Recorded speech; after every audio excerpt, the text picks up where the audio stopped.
Joey, we are now recording. Okay.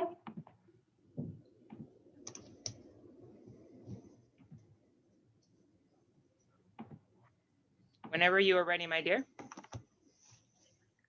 You have to tell her. Shannon, you won't let me share my screen. Oh, hang on. Screen share.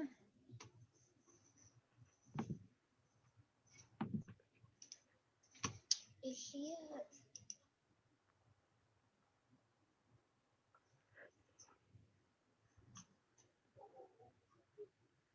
Okay, Joey, I'm going to make you a host for a minute and that'll give you the opportunity to be able to, I think, Okay. did it let you now? No, it won't. Okay. I'm going to make you the host of the entire meeting and then you have to give it back to me when you're done. Does that work? Okay. Okay. You're now the host. I can't do anything. Okay.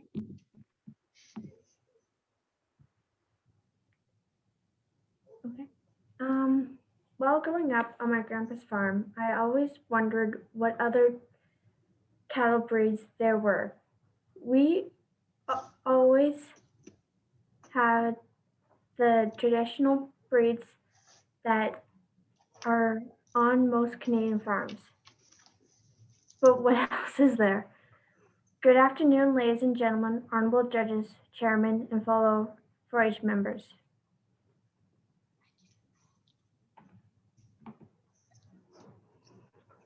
Highland.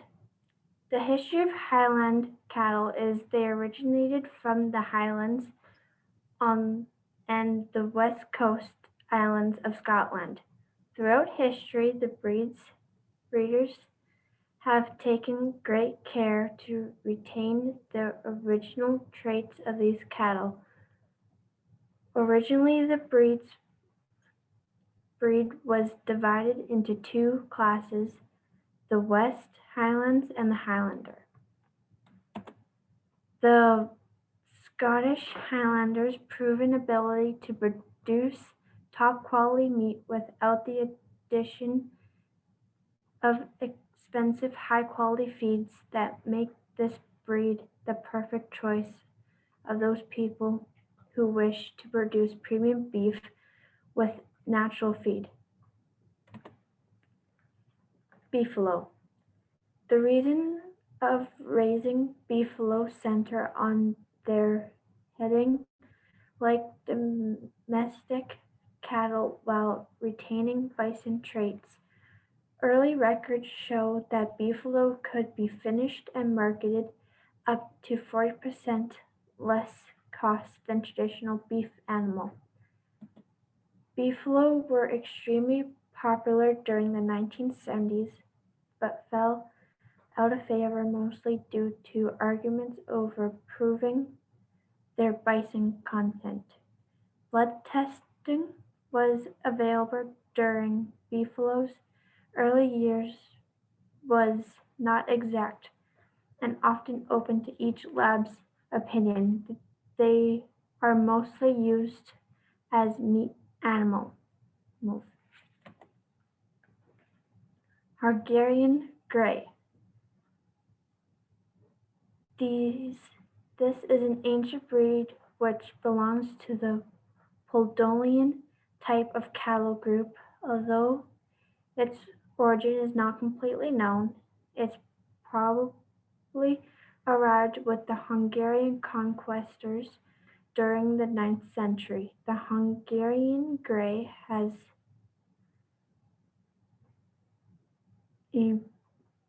emerged as a highly purebred and domesticated stocks in the Carpathian Basin during the last centuries. It is a beef cattle breed and primarily raised for meat production, and it is also a breed that needs little water. They mature late and deposit very little fat, therefore this meat is extremely good for sausages and salami production. English Longhorn. English Longhorns are not related to American or Texas Longhorns, whose ancestors came from Spain. The English Longhorn came from the northern areas of England. It was used as a draft animal and its milk was used for butter and cheese. English Longhorn cattle are now raised mainly as a beef cattle breed. English Longhorn cattle are medium-sized animals, and both bulls and cows have long horns. They are mainly red, brown, gray, or white in color. Their horns are very long and curved down around their noses. They are white patched along the line of their spine and under their bellies. They have many similar traits with the Texas Longhorn cattle breed. Galloway. This ancient breed of cattle were said to be dark, smooth-polled, and wavy-haired with undercoats like beaver's fur. For centuries they went unnamed, referred to only as the black cattle of Galloway. From the coastal environment of winds and damp cold, combined with the rough terrain of moors and mountains, emerged the Galloway breed of cattle. They are naturally polled hill cattle that are well suited for converting rough grazing into lean meat. Their double coat of long hair to shed rain and soft undercoat of warmth eliminates the need for expensive housing. They are mostly used for meat. There are many different breeds of cattle from all over the world, each with pros and cons. I have touched on just a few of my favorites for you today. While deciding on a new breed to start or add to your herd, there are many choices. Are there any questions from the judges? So at this point in time, judges, you get to ask questions to Joey, and this will take place of her impromptu. Okay. I guess if you could pick one of the breeds that you had in your presentation for you to have at your farm, which would you pick? I They were- would pick the English Longhorn or the Galloway. Okay. They're really pretty, huh? Yeah.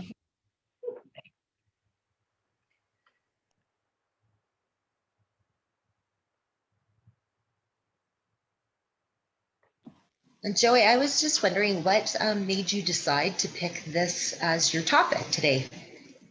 I decided for my topic for different breeds was because I've always been interested in the different breeds, but like where have they come from and like what other breeds is there?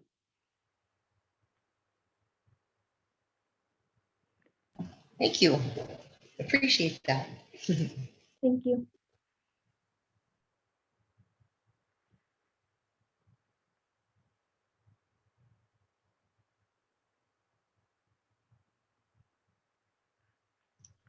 Joey, do you know how to transfer it back?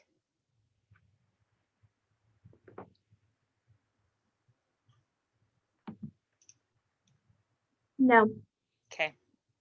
I think I figured it. Can you share a screen still or no? no, I can't. Okay. Okay, perfect. Awesome. So next up we have Wyatt, who is our senior.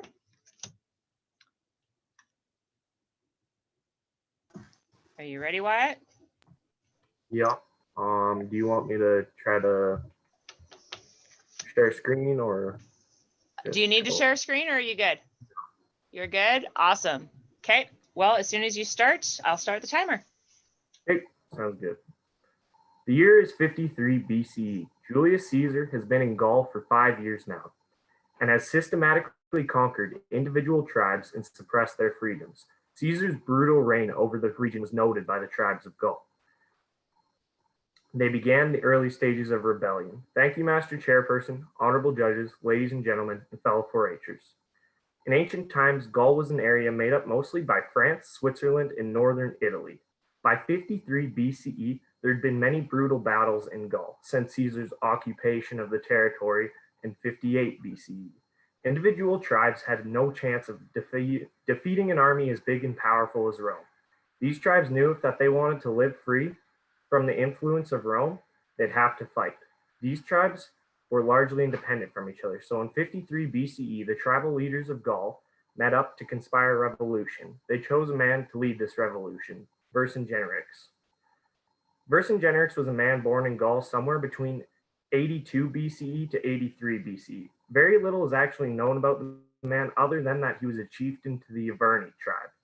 Initially, Vercingetorix hoped that Caesar would be distracted by the political climate in Rome, which to say the least was very unstable. Caesar's political alliance in Rome came crumbling down. At this time, it was an uneasy truce between Crassus, Caesar, and Pompey, but all the bonds that held the group together were broken due to Crassus's death. Cato the Younger, a prominent statesman, began leading a campaign in the Senate, claiming Caesar had kingly ambitions and was a threat to the Republic. In the winter of 53 BCE, the Gallic tribes led a careful ambush on the Roman legions, which led to their destruction. This meant now that Caesar had lost a quarter of his troops, and due to Cato's work in the Senate, he wouldn't be able to get any more reinforcements. Vercingetorix saw this turmoil as an opportunity and began looting and burning Roman settlements in Gaul. Caesar began hunting down Gallic armies. Vercingetorix knew Caesar's army very well. Compared to the Romans, these Gallic tribes were lightly equipped. Rome relied on heavy infantry and cavalry. The Gallic tribes were also based on around cavalry and light infantry. Vercingetorix employed a scorched earth policy because he knew the Romans relied on raiding villages and stockpiles. Vercingetorix also employed hit-and-run tactics to slow down the Roman advance. He knew Caesar was on his own. If Vercingetorix could avoid a set-piece battle and starve out the Romans, Caesar would eventually be forced to surrender. Vercingetorix was caught by surprise at the hill fort of Jorvina. A brutal cavalry battle took place, which inflicted heavy losses on Caesar's side and forced him to retreat. Vercingetorix eventually abandoned the fort because he decided it wasn't the time for a set-piece battle. Little did he know that this was his best chance to best Caesar in a head-on conflict. He left for the well-defended hill fort called Valesia. This was a walled city on top of a hill surrounded by river valleys. For Caesar, a frontal assault would be suicide, so he did the next best thing, a siege. Caesar had no advantage going into this battle, so he decided to encircle the base of the hill. Caesar ordered his engineers to then begin constructing a wall around the entire base of the hill. This wall was 4 meters high and 18 kilometers long. Then they began digging 2 trenches, which were 4.5 meters wide by 4.5 meters deep. Then the closest trench to the wall they filled with water from the nearby rivers. The most impressive part of this was that it was all completed in 3 weeks.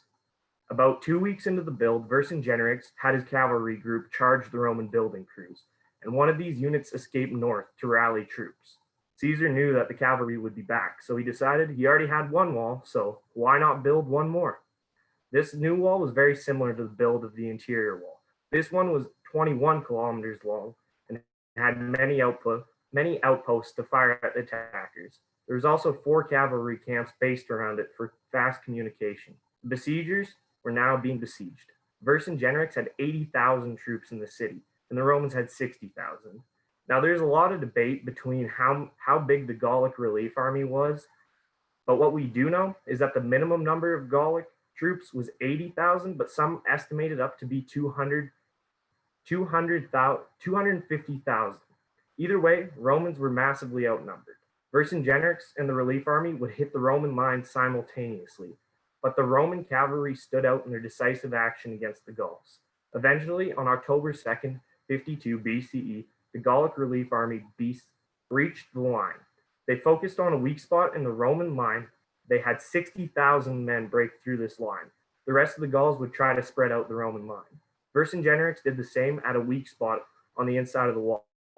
The Romans held the outer breach while Caesar led a force of 6,000 cavalry to go fight Vercingetorix. It was brutal fighting on both breaches, but the inner breach, Caesar eventually drove the Gauls back into the city. Caesar then led a cavalry charge out of the walls and snuck around the relief army.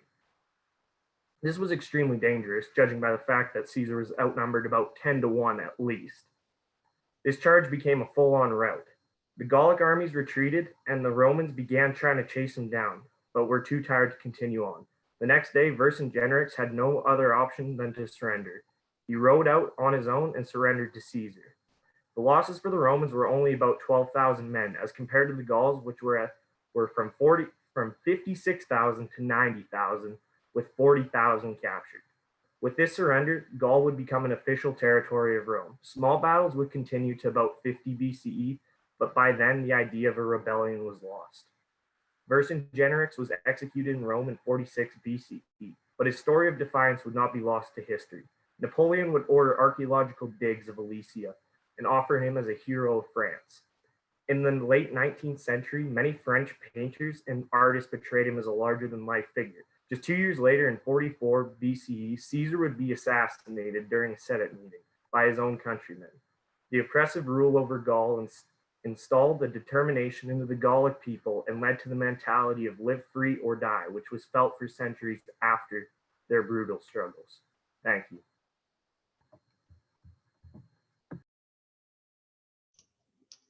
Awesome. Thanks, Wyatt. I did skip over one individual, so we'll come back to her. Megan, our Cleaver, is next.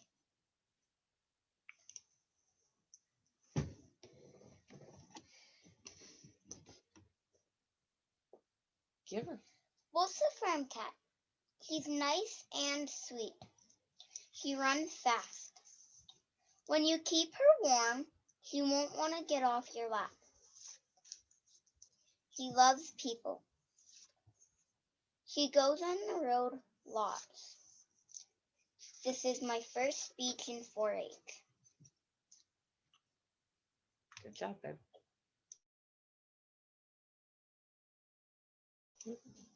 Awesome. Okay, so next up we have Emma Hansen, who is a junior.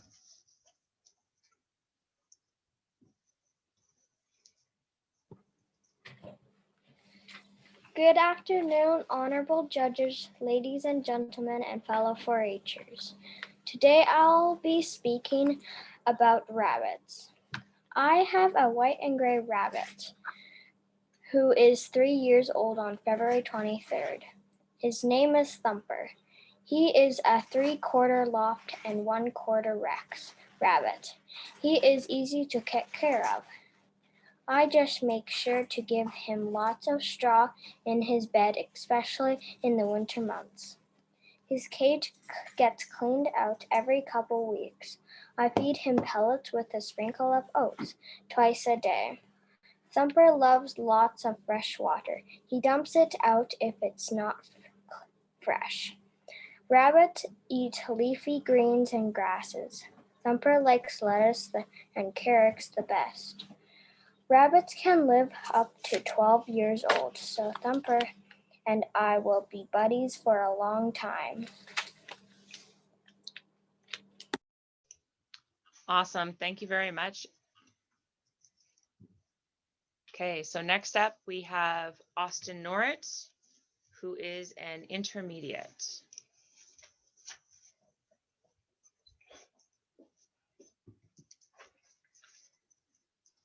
You might as well sit.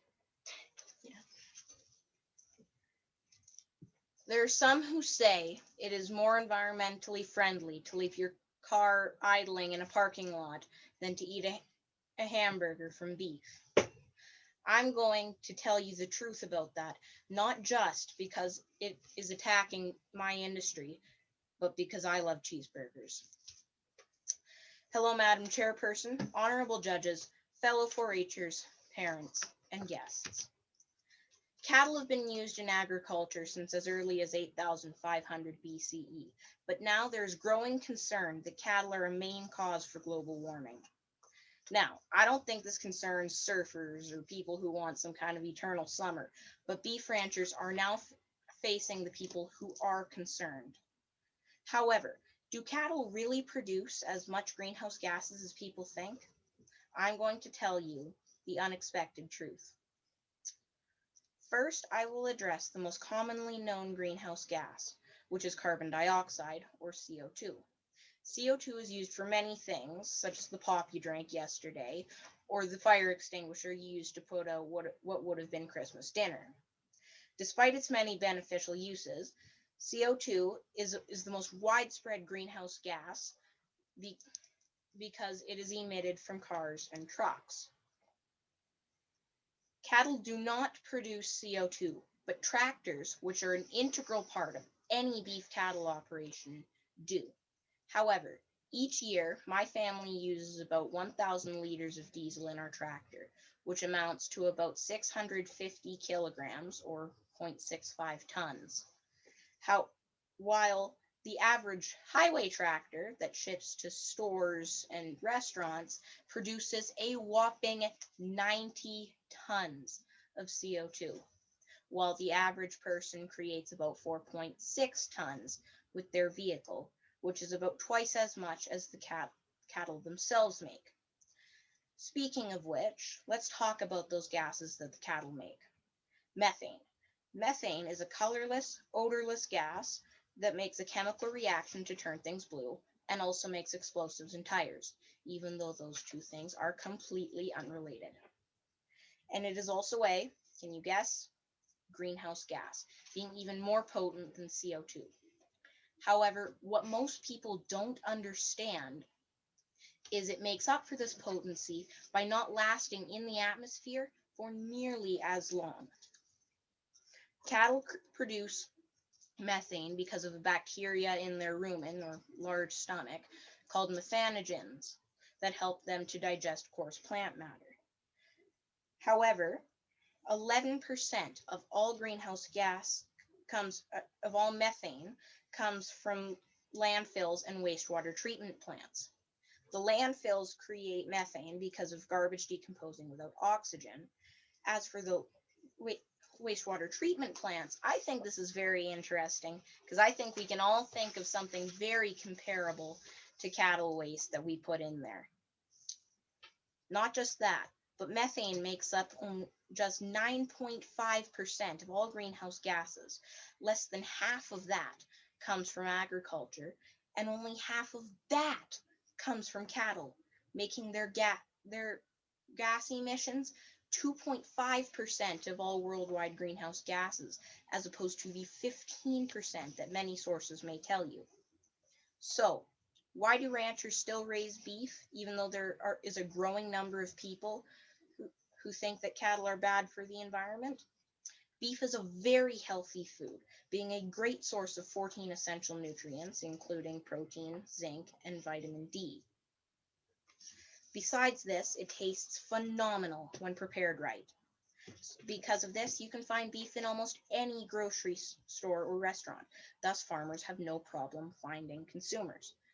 Because of all its nutritional benefits and sheer taste, the average family eats about 888 pounds, or about 1.5 cows each year. So, going back to what I said about cattle producing half as much greenhouse gases yearly, it would take 3 years to produce the 2 cows that provide that beef. So the 2 adults in that family driving produce the same in 1.5 years. This means that you support global warming more by going to and from work than you do by eating a T-bone steak. So, in conclusion, it is not necessarily wrong to say that cattle, from the tractors that feed them to the cattle themselves, contribute to greenhouse gases. But do cattle really produce more greenhouse gases than the average urban family home? I think not. Thanks, Austin. Next up, we have Jaden, who is a cleaver.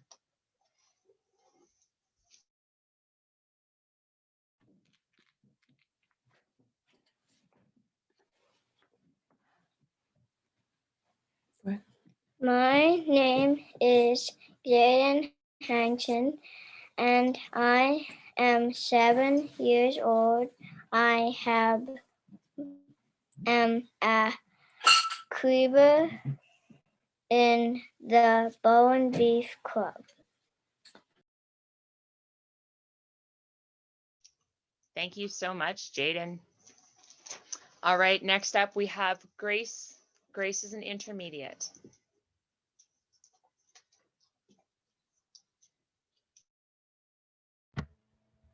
All right.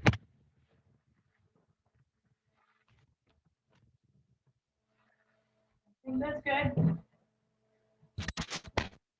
All right. It's Friday after long hours of working, and you find yourself with the weekend off. What do? Good afternoon, Madam Chairperson, honorable judges, ladies, gentlemen, and fellow 4-H members. On Friday night, you decide to go out with your friends. Then on Saturday, it's a relaxing day, which consists of pajamas, pizza, and movies. On Sunday, you decide to sleep in because you deserve it, and before you know it, it's 11 p.m. with 2 emails, a project, and a presentation that are all due in the morning. There are 4 main types of procrastination: the performers, the self-deprecators, the overbookers, and the novelty seekers. The performers are what I would class myself as. I'll let my present self relax, and my future self, yeah, they can deal with it. These people are usually perfectionists. They wait for as long as they can before doing their task to make sure it is the best. If these people were a saying, it would be, the longer I wait, the older I am, therefore the wiser I'll be. The second main type of procrastinators are the self-deprecators. They tend to blame themselves when they don't start a task, causing them to wait longer to start it. I'd add my brother to this category, just don't tell him I did. When he gets home from work, he'll complain about his job, and then he'll complain about the papers he has to do. Then he'll continue to complain and work and won't start his papers until the day that they're due. Overbookers are a pretty simple category. They think that they have time to do everything, causing them to start projects and not finish them, or not even start them in the first place. The last type of procrastinators are the novelty seekers. Similarly to the overbookers, the novelty seekers find something they like, but as soon as something comes along, they switch to the new thing, leaving the old one in the dust. My mom is an example of this. Whenever we go into the fabric store, she'll find a super nice pattern, buy it, and then pack all the other half-done quilts into a box stacked somewhere in our garage. In the Oxford Dictionary, a habit is defined as, quote, a thing you do often and almost without thinking, unquote. Procrastination is a habit, no matter which category you fall into. But thankfully, most patterns can be broken. But to break a habit, you have to take small steps. There are things we can all do to do better. And I'm not saying that I have a simple one-size-fits-all solution. But I believe that going forward, there is a better way. Breaking the procrastination begins with small, simple steps. 1, plan in advance. And I know this goes against the basic nature of all us procrastinators, but make a plan and stick to it. It's way easier to stay on top of your game if you have a well-planned out schedule. And this can look different for everyone, but a good way to start is just getting a year planner. Start with adding work or school deadlines, and then the fun stuff. As soon as you know about a deadline, write it in there. Say you get a big assignment that's due 3 weeks from now. Write it in the planner right now. And then move on to step 2. Break tasks into small, attainable goals. This means instead of making your goal complete my project, make your goal finish a section by a certain time. Say it'll take 10 hours over 3 weeks to complete the project. Being the procrastinator I am, I'd very likely say, hey, I'll do it closer to the date. But then as the deadline draws close, I'll end up doing 10 hours a day due. The better way would be to start now. Plan an hour or two every second day, and you'd be done with a week to spare.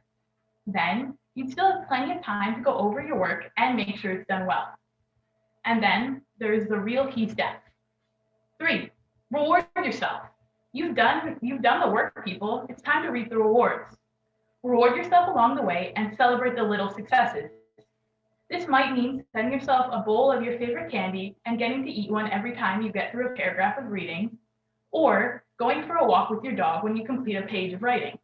Whatever gets you fired up and ready to roll, that's what you got to do.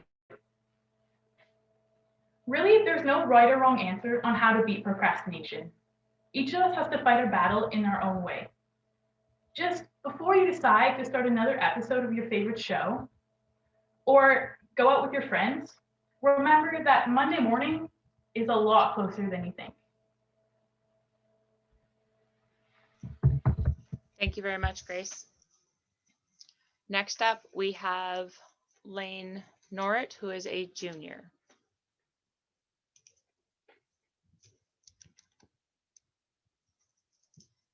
Do you like Oreos? I do, but not the kind you dunk. Good afternoon, Madam Chairperson, honorable judges, fellow 4-H members, and guests. I enjoy getting to watch our baby calves being born on our farm. And this year was extra special. We had a new Simmental bull, and I was looking forward to all the colorful calves. On June 1st at 6 p.m., Mom informed me that the cow 22 had calved. I was getting ready for bed when I first saw her. It was a wobbly black and white heifer that reminded me of a tasty ice cream sandwich. Over the summer, there was always one calf that stood out to me. This little calf has a patch of white on her chin that looks like a milk beard when she licks her nose, which is just one of the traits about her that still makes me laugh.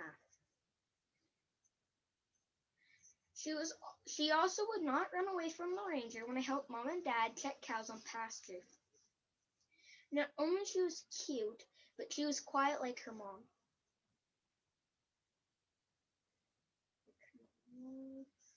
Getting to watch her all summer finalized my decision. I wanted Oreo. I chose her as my heifer project, not just for her calmness over the summer, not just for her temperament, but because I thought she was the nicest calf out of the heifer pen. And she looked super cute and cuddly. Now I'm responsible for feeding her every day. She gets a 70-30 oats and barley green ration and all the hay she wants. And because we built a new 4-H pen this fall, right next to the barn, some days I get to bring her in the barn before I work with her. Bring her in the barn, work with her on a halter before I feed her. She's getting better every day, but I still leading on a halter, but I still have a long ways to go before the show in June. Having the chance to watch our heifers go from hours old to having the first calf on the farm is an extremely rewarding experience. I'm grateful that Mom and Dad allowed me the opportunity to work with Oreo, giving me the chance to be part of our family's cow-calf operation. Learn to do by doing is the 4-H motto. And I get to live that every day on our farm. I cannot imagine a better life than that of an Albertan beef farmer.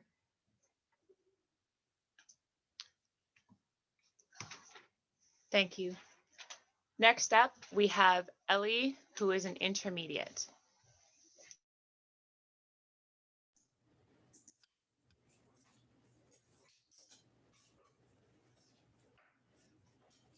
Did you know that the Speckle Park breed was developed here in Canada?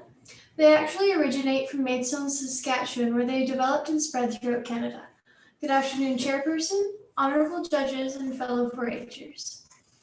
The history of the speckled park is quite interesting. The original speckled heifer is believed to be the descendants of the British cattle, Teeswater Shorthorns, and a bull of the white park pattern. This combination gave the speckled park their distinctive color pattern. Those were then bred to Black Angus to create the speckled park breed that is known today. On July 6, 2006, speckled parks were granted distinct breed status by the Canadian Minister of Agriculture, according to the terms of Canada's Animal Pedigree Act. In 1985, 9 representatives from different speckled park herds met to form the Speckled Park Breeders Association, which was renamed to the Canadian Speckled Park Association. The goal was to develop a middle-of-the-road, mid-sized good beef animal. They were sometimes called a balanced breed with a color bonus for those reasons. There are 3 different color patterns, one being white with black points, another being the speckle, and then there's the solid black. To get the speckle pattern, you can put a white and a solid for a guaranteed speckled.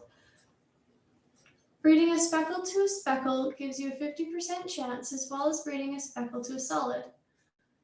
To get a guaranteed white pointed, 2 white points must be bred. A white and a speckled will give you a 50% chance of a white, and a speckled with a speckle will give you a 25% chance. In order to get a black, the solid black, you have to breed 2 solids together or a speckled with a speckled for a 25% chance. This breed has a wide range of merits, one of them being the consistent, high-quality marbled beef that is produced. The speckled park calves easily, has calves that are very lively and easy to handle. They're a very maternal breed and are quite friendly towards people, yet defensive against predators. Speckled parks are very calm, quiet, and don't fight much, if not at all. I know this from my own heifer, Belle, who is a sweetheart. They are polled breed and are very healthy and hardy, which is needed for our diverse climate. They tend to be very food efficient, even though they produce good meat. Some people may say that a color pattern isn't necessarily a fantastic feature of cattle, but when they look as cute as they do, how is it not? The speckled park is just a great breed in general. They were created in Canada, not too far away from here, and are still quite the new breed, for they were only registered in 2006, which was about 15 years ago. They are very docile and friendly, yet they make good mothers and protect the herd. Their calves are lively and easy to handle, and they have a variety of color patterns. They are definitely my favorite breed. What's yours?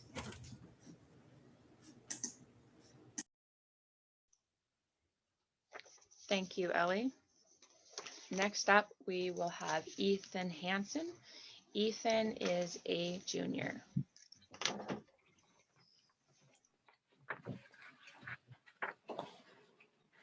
Good afternoon, honorable judges, ladies and gentlemen, fellow 4-Hers. Today, I will be speaking about shooting. Archery has been around for many, many years. Archery can be used for hobby hunting or competition. In archery, you need a bow, arrows, and a target to practice with. There are 4 types of bow: recurve, longbow, compound, and crossbow. I have a compound bow. I bought myself for my birthday, and I have been practicing ever since. I really enjoy it. I would like to continue practicing to be able to go Dall sheep hunting when I get older.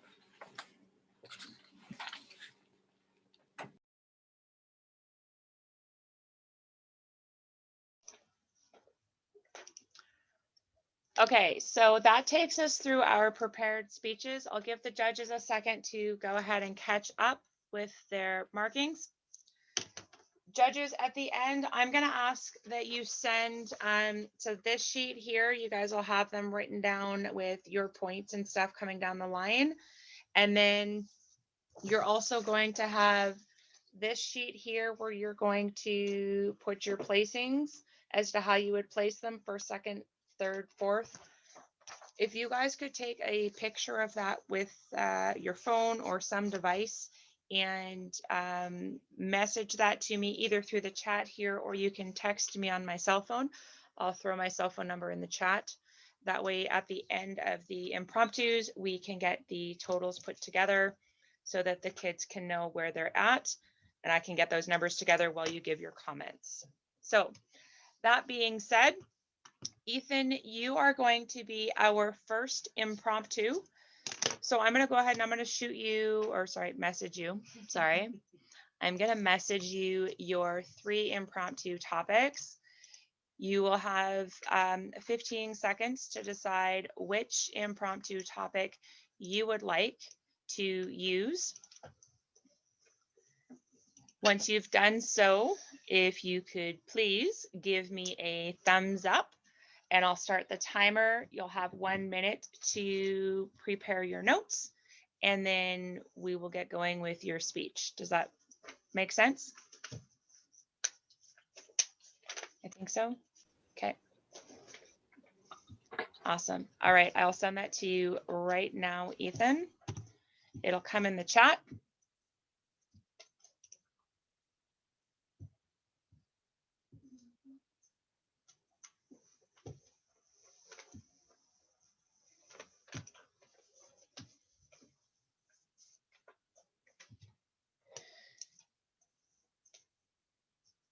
When you've decided, can you let me know if you picked number 1, 2, or 3 of those topics?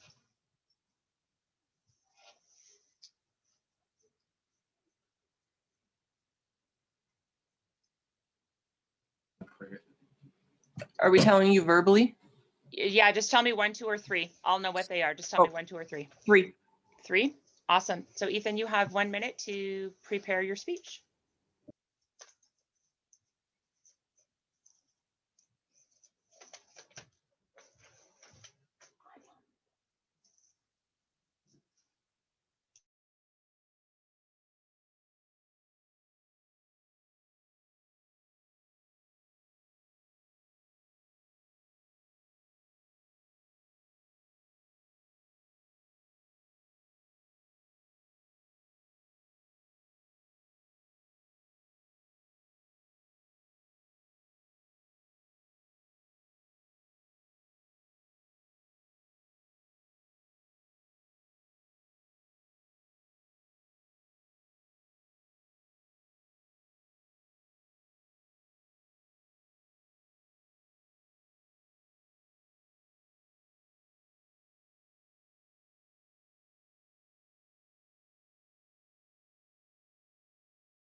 Okay, Ethan.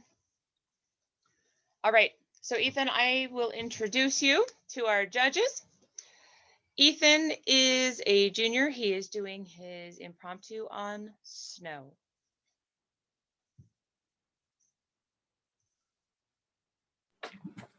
Good afternoon, honorable judges, ladies and gentlemen, fellow 4-Hers. I'll be talking about snow. You can go skiing, snowboarding, and it's fun to play in it. And it's very cold. So you have to have the proper gear like snow pants, a scarf, a coat, gloves, goggles if you're going skiing, and you can go sledding.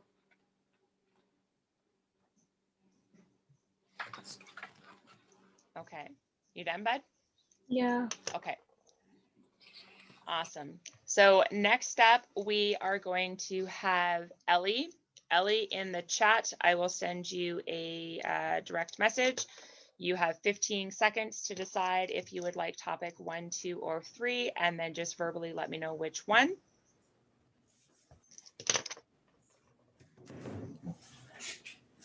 So just show in the bottom there. There.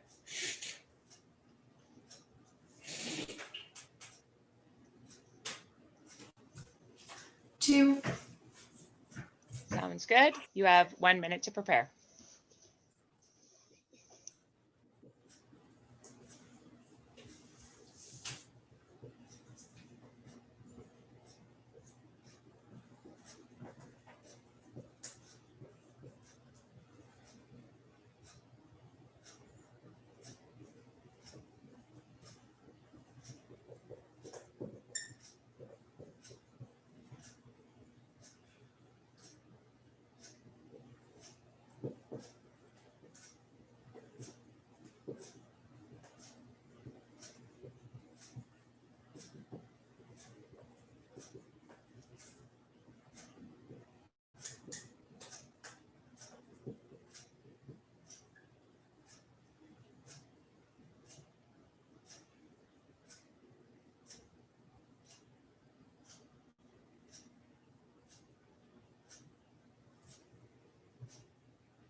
Okay.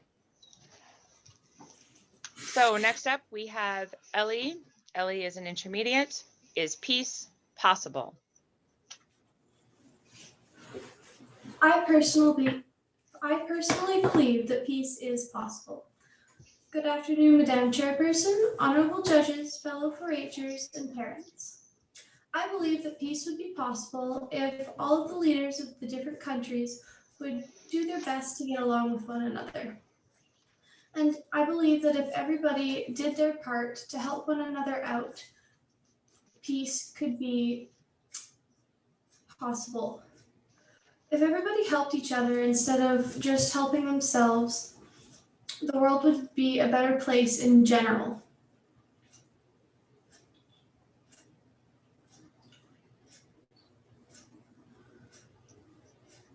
I believe that peace is possible. Do you? Awesome. Thank you very much, Ellie. Next up, we have Lane Norrit. Lane, you have 15 seconds to decide which one of the 3 topics you would like. Once you have decided which one of the 3 topics that you would like, then you have 1 minute to prepare.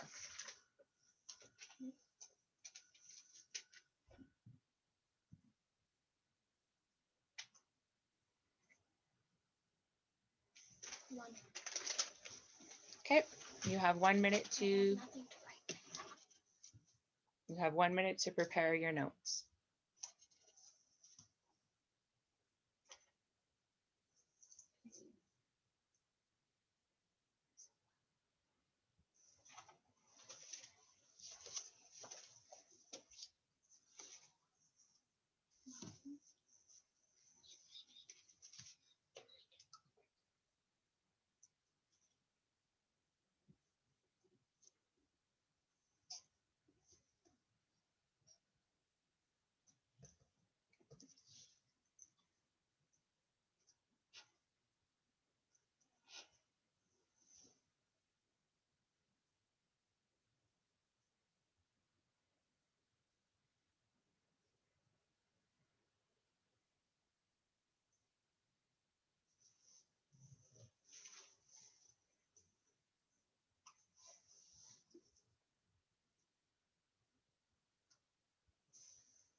Okay, stop.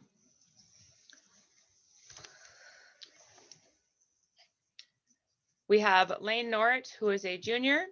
What would happen if? Good afternoon, Madam Chairperson, honorable judges, fellow 4-H members, and guests. What would happen if no one had beef? I personally think if no one had beef, we'd all be vegetarians. I think so.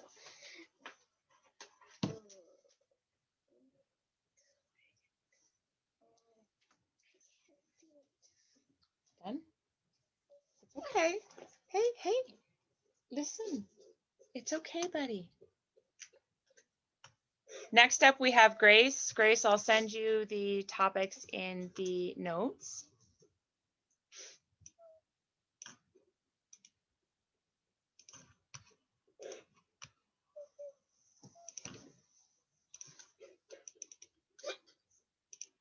Okay, Grace, you'll have 15 seconds to decide which one. Please let me know if you would like 1, 2, or 3.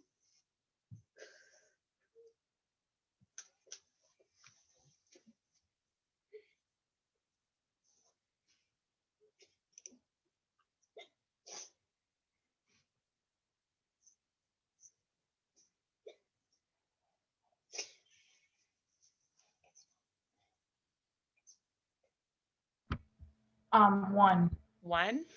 Okay, you now have 1 minute to prepare your speech.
Okay, Grace. All right, so next up we have Grace Gabbert. Grace is an intermediate.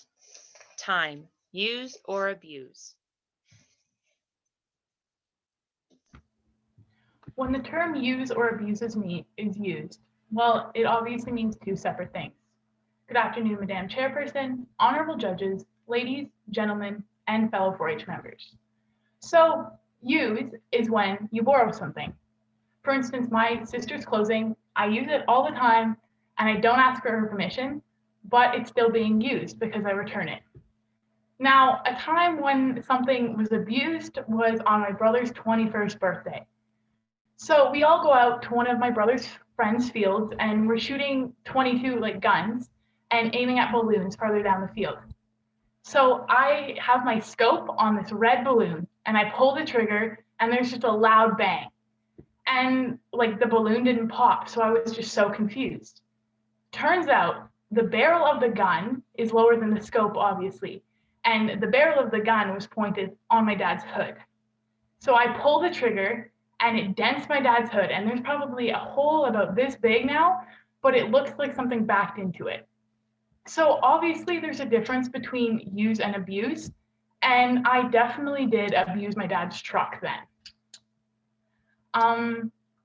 Another example of just using something is when my sister borrows my skis. And I guess it's the opposite way because when I take her clothes, she doesn't know about it. And she always steals my skis when she goes somewhere and doesn't let me know either. So there's a difference between use and abuse. And abuse is not good, guys. Do not do that.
I guess I should unmute that. I'm sorry, guys.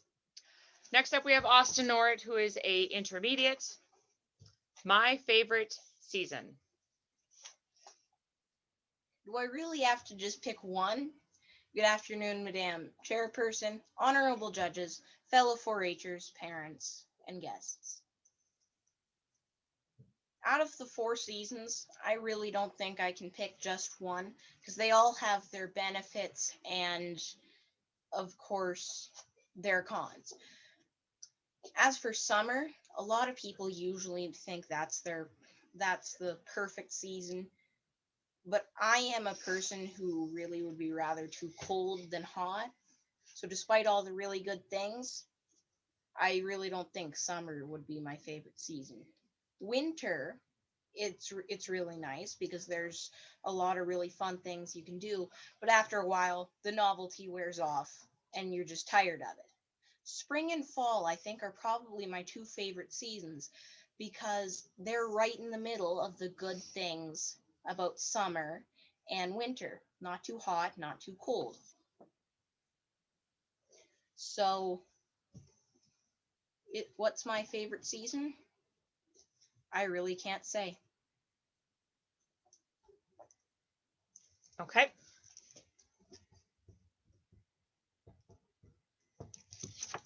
Next up, we have Emma. Emma, I will message you your 3 topic choices. You will have 15 seconds to decide which one of the 3 you would like to use. Make sure to send it to the right person.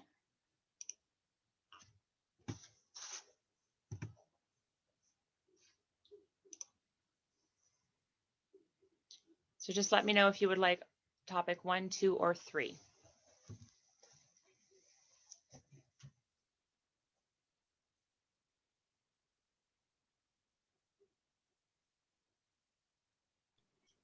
Three. Sounds good. You now have 1 minute to prepare your speech.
Okay.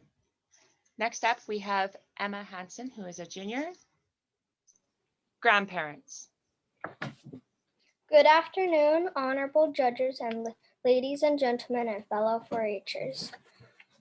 I have 4 grandparents. I go on trips every year with my Oma and Opa. At Canmore, Lethbridge, and then another Canmore.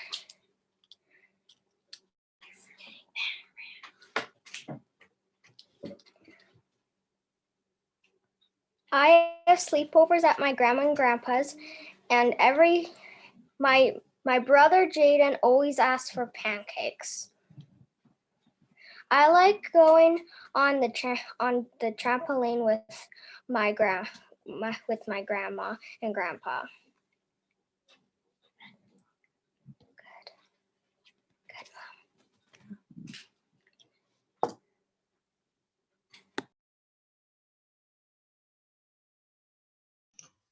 Thank you, Emma.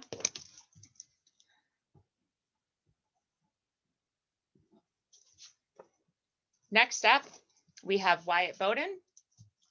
Wyatt, I will private message you or direct message you your 3 topics. You will have 15 seconds to decide which one of the 3 you would like.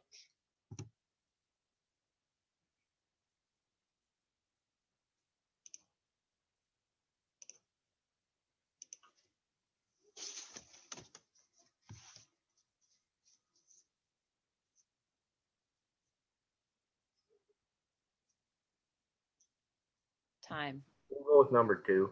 Number 2, you have 1 minute to prepare.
time. Next up, we have Wyatt Bowden, a senior. What is your opinion of today's economy? Well, where do we begin? Thank you, Master Chairperson, honorable judges, ladies and gentlemen, fellow 4-Hers. Today's economy is in an extremely tricky spot because from the damages that have hit from pandemic and especially in Alberta with the oil prices that have gone way down just over the last couple years, it's kind of been the last 7 years even have been very difficult. And the problem started really when we based our entire economy on one resource. We had to. It was our main export, but at the time there was tons of money flowing, so no one really cared.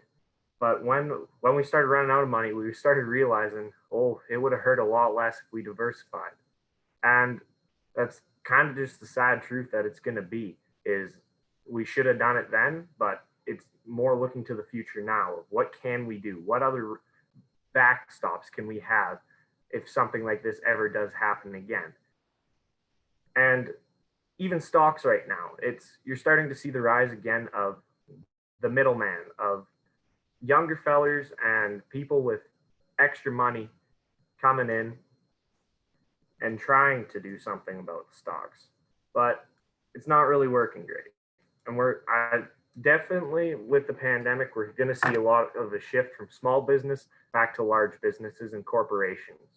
It's changing day by day, and it just pretty much is, we'll see what the future has in store. Thank you.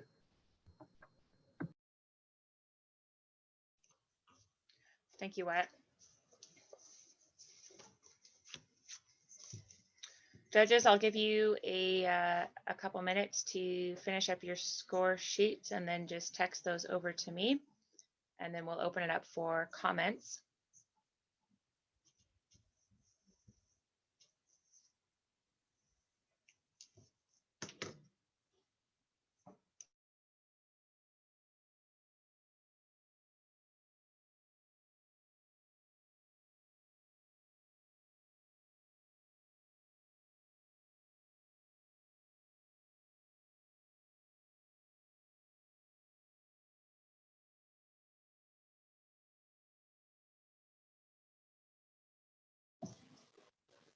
Shannon, did you want the actual score sheet or do you just want the placement sheet? I do have to deal with time faults with regards okay. to the placings, so it would be this sheet. Okay, all right. I just have to, it will take me a couple minutes to get that one filled in just because I was doing them on their comments more. So Yeah. it'll Nope, just that's take me a okay. couple seconds. Okay, That's thanks. okay.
This feels so weird. We usually have chance to visit and have snacks and mix and mingle right now while we're waiting. So thank you guys all for hanging out and just being patient as we wait for the tallies.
We are just waiting on one more judge to get me the score sheet, and then we can proceed with going through the placings and judges' comments.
Okay, guys.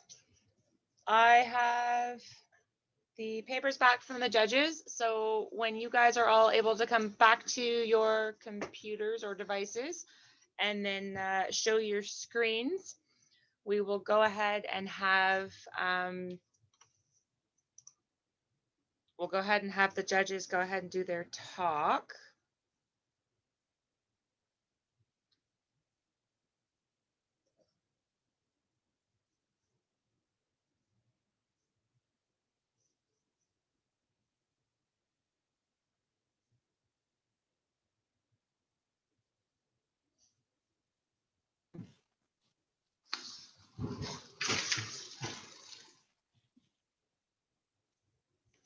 So do we have everybody? Yep, go ahead, Awesome. Mrs. Gretzky. All right. Well, the first thing I wanted to say is I was very, very impressed with our very new speakers. You were very brave and very clear, and I thought that was fantastic. Really well done on your prepared speeches. The one thing that I think all of our speakers could use a little bit more is making sure that we're using good eye contact and a little bit more with your gestures and things like that. It just helps make your speeches a little bit more exciting for us to listen to. But you did a fantastic job, and it's really hard. Impromptu speeches are particularly challenging, and I thought that most of you handled it really, really well. Really hard work on everyone, and I just am very impressed with our young speakers and how well you prepared for this. It's in a really unusual situation to do your speeches in this format, and all of you should be very proud of yourselves. It was a pleasure to listen to you all. Thank you for preparing so well. Awesome. Thank you, Mrs. Rutsky. Marin. Wow, so I have to say, I'm always impressed by how much I learn when I come and do the speech judging, because you guys you prepare really well. I can tell that a lot of you spent time doing research, and it doesn't get said enough that taking information from the internet and distilling it down into a clear, concise speech that fits in a time limit is actually a huge skill, and it doesn't always get brought up. So I was really impressed, especially considering some of the topics were quite complex. I'm gonna give big shout out to Wyatt, because I'm a history teacher, and classical history is not but post-classical is my area. So that's an incredibly complex series of kind of political maneuvers and battles going in there. So just impressed with the level of comfort with a really complex topic. So good job there. I guess for all of you, and it's tricky because sometimes in speech competitions you're allowed to use visuals and sometimes you're not, so it's always hard to know what your instructions were. But I guess if you were moving on, specifically, I'm gonna say Wyatt and Grace, because those were, one was info and one was giving advice going forward. Same with Austin. You could probably expand those into larger presentations with visuals. So I know for some of your numbers, Austin, you had some really good comparisons. And if you were doing that as a bigger presentation, having those on a graph to say, okay, here's cars, here's industry, here's cows way down here. I think that visual would have done really well. Same thing with Wyatt's, with some of those battles, some of those things, there's a lot going on. And I think if you'd shown that, okay, so here's the wall here, and here's where they came around here, and here's how many men they had here, I think it would have really kind of driven that home. So like I said, I was super impressed with all of the research and all of how it was laid out. It was very, very good. Again, everything is, I'm so impressed. Young people today always impress me, and especially on Zoom, it's a really difficult format for adults. So you guys have kind of taken that and done really well. So basically just work on having that info and being comfortable with your info so your speech flows a little better. But other than that, I'm really impressed with everything I saw today. So good job. Awesome, thank you. And Maren, yeah, the one picture didn't load. So if you get a chance, just shoot that to me quick and then I can finish that one for the intermediates. But while I'm waiting for that one, I'll go through on the placings. Obviously, in our senior division, Wyatt Bowden, congratulations. In our juniors, we have in third place, Ethan Hansen. In second place, we have Lane Norrit. And in third place, we have Emma Hansen. Congratulations, guys. And then in our intermediates, we're having a technical glitch. Maren's just going to shoot me over. She uploaded the one picture and the other one didn't want to load on my phone. So, un momento. I sent them. I did 4 individual ones because I wasn't sure if they were all getting copies. So I didn't want shared marks. Oh, no, that's okay. Let me resend them all again. Oh, no, it's okay. Because it's just, you sent them in a library link and my phone loaded 2 of them.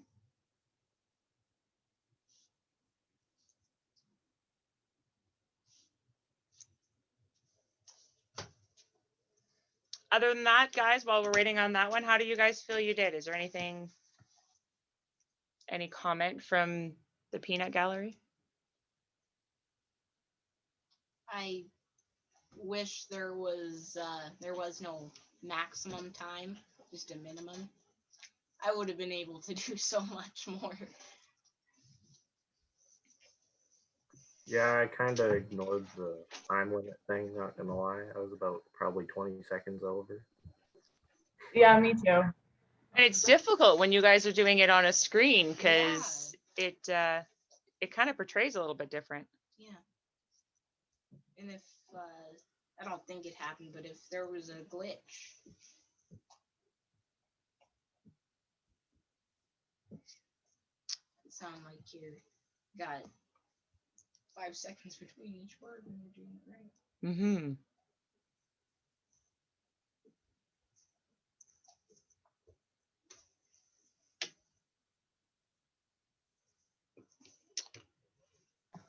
I do have a question as well. It was the one thing that was a little challenging as a judge is because a lot of us were all sitting. So it was a little more challenging to know for your positioning of your body and all of those kind of things. That's definitely something that when you're doing speeches in person tends to be something that can be an issue. So moving forward, if you end up presenting in person, just recognizing that, because I know listening to speeches in the past that being able to keep your body still enough, and a lot of people sway and move their papers and all of that kind of stuff. It's a little different when you're on Zoom because we're all kind of sitting, but when you are presenting in person, it definitely seems to have a different impact there too.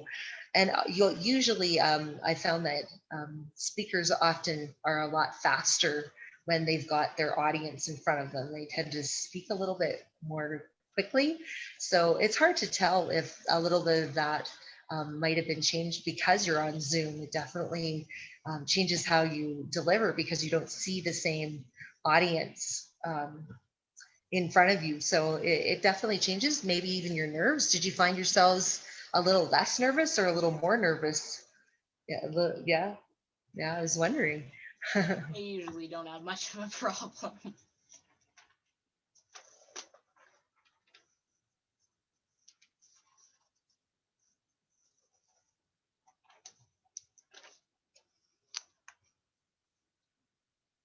Technology, guys, sorry.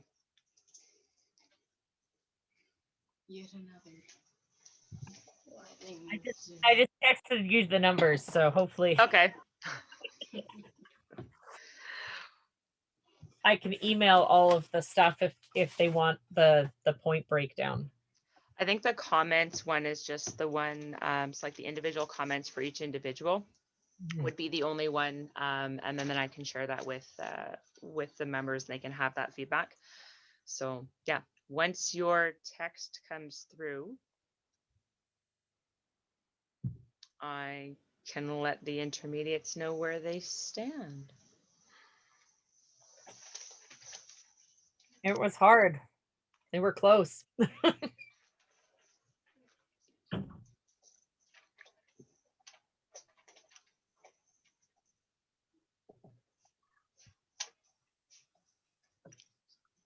I'm even on Wi-Fi.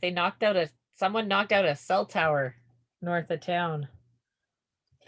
My internet has not done well all week.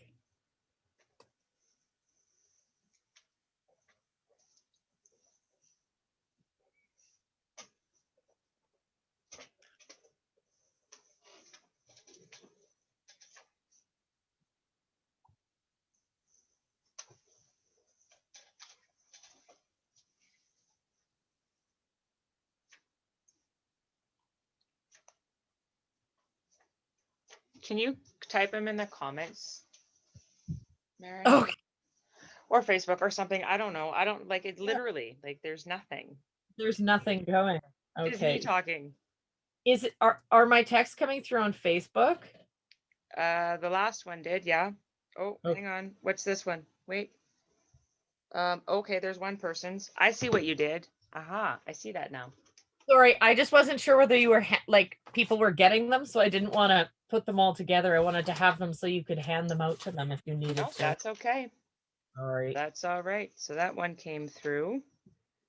But the rest are taking forever to load.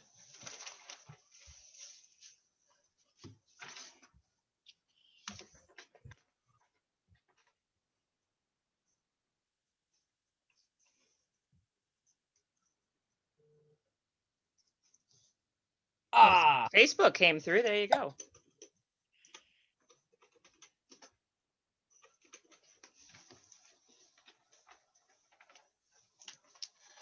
Okay.